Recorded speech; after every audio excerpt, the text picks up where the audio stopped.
Good day mga kapitbahay. Another bank foreclosed property. Another day. Sa mga naghahanap ng house and lot dito sa Imus, Cavite at mura na single attached, meron po tayo ditong bank foreclose for bidding ito on December 9 sa Tuesday. Ito pong sa harapan ko ay video foreclose, single attached. Napakaganda po nito kasi corner lot at minimal lang yung aayusan ng bahay. Isa pa sa maganda dito kasi prime location po ito sa Imus. Ito po ay located sa Grandios South in Bukandala, Imus, Cavite, no? So malapit ito sa mga hospital, sa entrance gate. Ayan lang po ang entrance gate ng Bukandala, yung kalsada na, no? At ito po ay malapit sa hospital, schools, palengke, SM Hypermarket, Imus. At around 35 minutes na sa Metro Manila ka na. So kung naghanap ka ng property na mura dito sa Imus, Cavite, perfect sa inyo yung property nito. Ang lot area natin dito is 74 square meter and the floor area of 72 square meter. 3 bedroom, 2 toilet and bath, 1 car garage. Pakita ko lang saglit yung community dito. So maliit lang po ito na subdivision at mga single attached po yung ating bahay dito, no? Napakaganda talaga nito. Ayan, walking distance lang yung gate. Panalo kayo dito. Ang starting bid price natin dito is 2.5 million pesos lang. Okay? As is where is. Tara, tingnan natin. Ang property line natin ay magsisimula po yan dito. Yan, sa firewall ng kapitbahay hanggang dito po. Yan, dito sa may poste banda. So ito po ay corner lot. May space kayo dito sa may gilid at saka sa likod, no? 74 square meter lot area. Ayan. So may damo lang. Pero may space kayo dyan. Tignan nyo yung bahay, modern siya, no? Alam nyo kapag nahilamusan nyo to, napinturahan nyo, napa-repair nyo yung ibang mga part na may sira, maganda yung bahay na to. Maganda siya. So ito yung maging carport ninyo. Kasya dyan isang sasakyan. Kasyang-kasya. Ito naman yung magiging lanay ninyo. Yan, di ba? So pagpasok natin sa unit, ganito po yung itsura. Complete finish na ito. Kasi may mga tiles na siya. May improvement.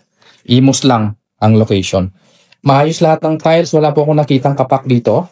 So repaint lang sa mga pintura. Ayan. Palitan nyo na lang din yung mga pintuan kasi medyo luma na yung pintura siguro dahil wala nakatira dito kaya naluma. Ayan, kung makikita nyo, malaki po yung living area nyo. Ito yung magiging dining area nyo. Kitchen, toilet and bath dito sa baba. Ito yung itsura.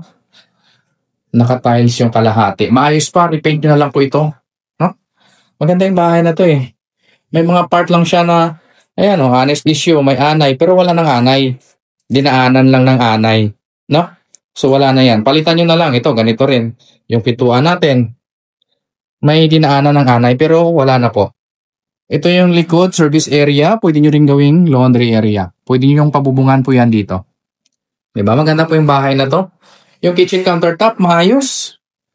Sink, stainless. Panalo kayo dito, solid ito. Starting with price, 2.5 lang. Alam ko yung mga labanan ng bidding dito sa Imus kasi wala na tayong property na mura dito. Townhouse pa lang, 4.5 million na eh. So, kung kayo mag-bid dito, tulungan ko kayo. Kontakin nyo lang agad ako, okay? Akitin naman natin yung second floor. So, solid na simento yung hagdanan natin. Makinis po. Pintura siya, walang tiles, pero makinis. Pwede ito, linisan lang siya. Pwede nang tirahan yung bahay. Repaint. Ayos. Ito yung second floor. Yan. May space pa na maganda rito, malaki. Toilet and bath, unahin muna natin. Ayan, palitan nyo na lang yung fixtures nyo kung gusto nyo. Pero maayos pa po ito. Ayan, repaint. Sa tingin ko, konti lang yung magagastos nyo dito kaysa yung bumili kayo ng mga ibang property na dilapidated. Ito maganda pa. Bedroom number 1. Yan, may pintura na, hilamusan nyo na lang kung ayaw nyo sa kulay. Naka-vinyl tiles tayo dito sa second floor. Bedroom number 2. Yan, kung dalawa yung anak ninyo, tag-iisa sila. Maayos pa yung mga pintura. Makinis pa. At ito yung pinaka-master's bedroom. Wow, malaki naman siya. Diba? Sulit to. Imus lang. 2.5 million. Bihirang-bihira ka lang makakita ng property na ganito kamura sa Imus. So may balcony itong masters. Pwede yung bahala magpaganda ko sakali, no? Bidding ito on December 9, 2.5 million pesos starting bid price. Kung gusto nyo mag-inquire sa property na to, kung gusto nyo kunin yung property na to, tulungan ko kayo sa bidding. Okay? Kontakin nyo lang po ako, nasa screen ko lang ang number.